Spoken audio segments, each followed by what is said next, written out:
I'm Amber Jaycox, and I'm going to be covering applying to highly selective schools. Now, what are highly selective schools? Well, highly selective schools or universities usually only admit a very small percentage of applicants, typically less than 20%. These are going to be things like your Ivy Leagues, top private universities, and top liberal art colleges. So, what do admission officers look for? Well, one of the things that we look for is academic excellence. Academic excellence can include rigorous curriculum such as honors, AP, IB, A levels, or other national curriculum equivalents. Having a strong GPA, usually above 3.5, 3.6. An upward trend in your GPA. So if you started out freshman year with not a super strong GPA, we love to see that it's increasing throughout your time in high school. And top test scores.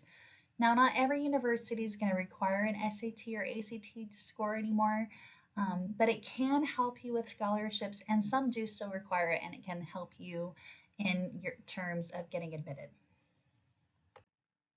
Another thing that we're going to look for in admissions is a compelling essay.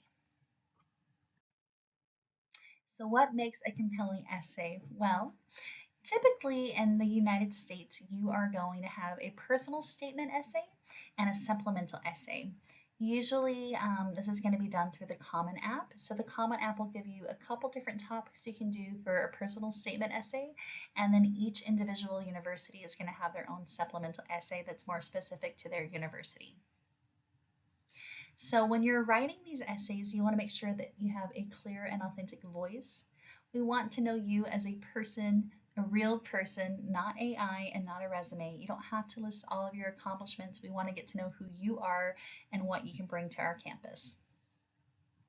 It can be a personal reflection. If you're writing about a specific experience, what did you learn from this experience and why did it matter to you? You can also write how you think it's going to impact your life in college and how you might be able to give back to the community given your experience. Share a story that only you can tell. It doesn't need to be super impressive, it just needs to be genuine. And again, let us know a sense of who you are.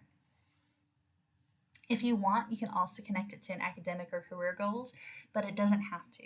If you want to just focus on your values or your identity, that works too.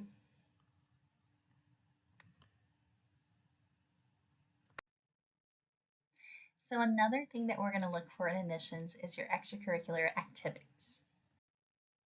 So for extracurricular activities and admissions, we focus more on quality over quantity. What that means is if you don't have 10, 20 different things on your list, that's okay. We'd much rather see 1 to 3 years that you're sticking with something instead of having multiple things that you're only sticking with for a couple of weeks or even a day. We really want to see that sustained involvement. We also are looking for any leadership roles. It doesn't have to be very formal. It can just be mentoring a peer, leading a group project, or tutoring others.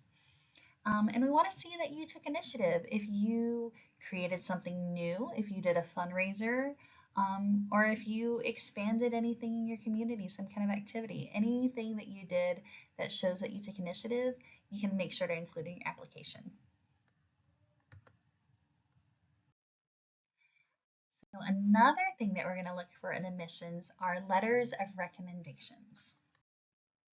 So what makes for a strong letter of recommendation? Well, we'd really like it to be from someone in your school, preferably a teacher from one of the main subjects like math, science, history, or literature, English reading.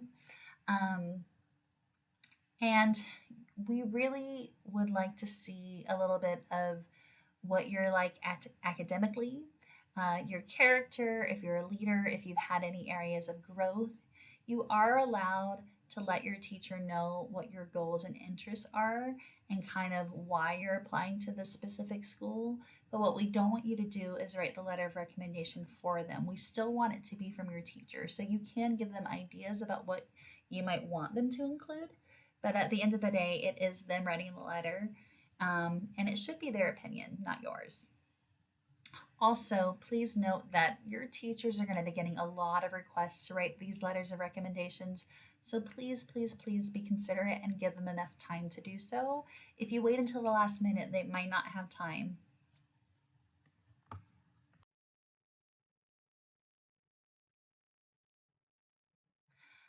Okay, so another thing that we are going to take into consideration in the admissions office is going to be global perspectives and your personal story. So what do I mean when I say global perspective and your personal story?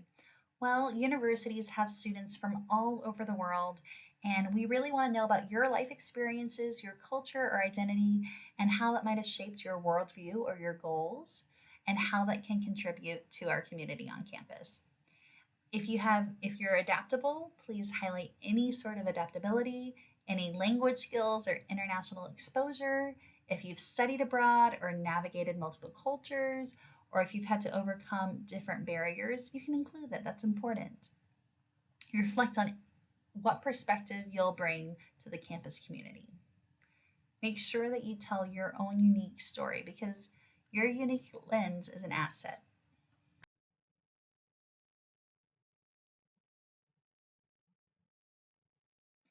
Finally, we're going to be looking that you have a demonstrated fit with the school's mission.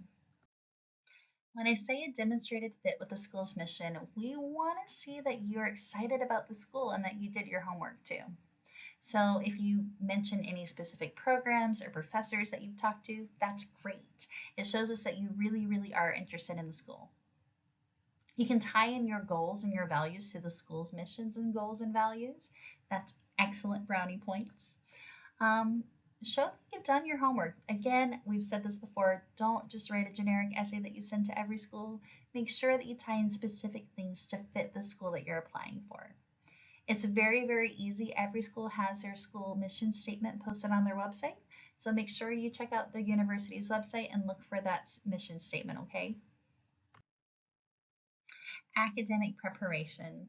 So just make sure that you're taking the challenging courses. We want to see that you challenge yourself. Again, not every school is going to require it, but it is a good idea, if possible, to take the SAT or ACT or any other kind of standardized test. We want to again see that your GPA is going up throughout high school, and if you have any academic awards or have done any research, you can include that as well. So to just quickly summarize, to build an outstanding application, you are going to want to include your activities list, an essay, a letter of recommendation, and not every school is going to require it, but if they ask for a resume, just make sure that it's one page, a clean format, and has action verbs. Tips for international students.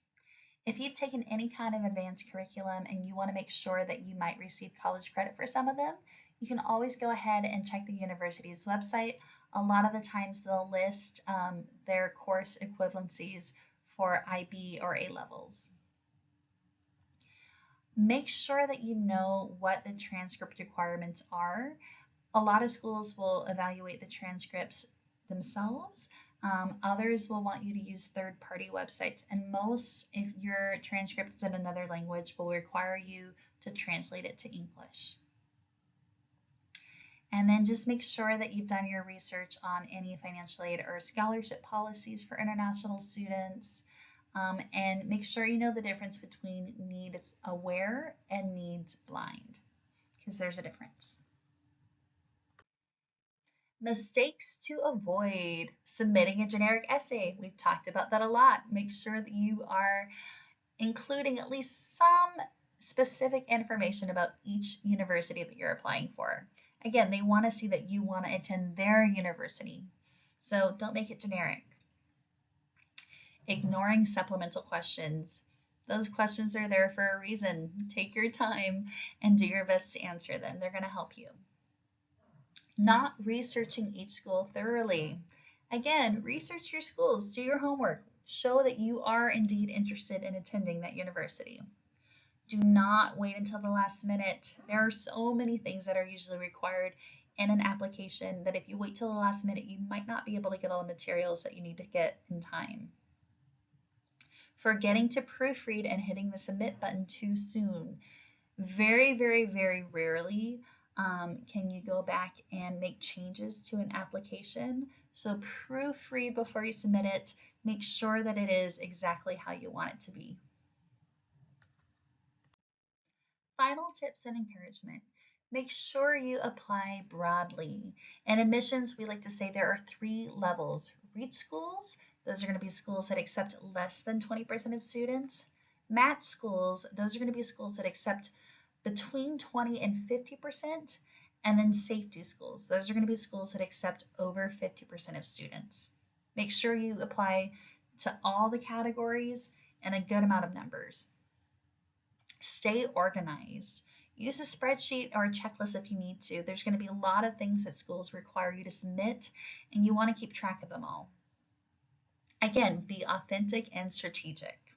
Be yourself. Let the university know who you are as an individual.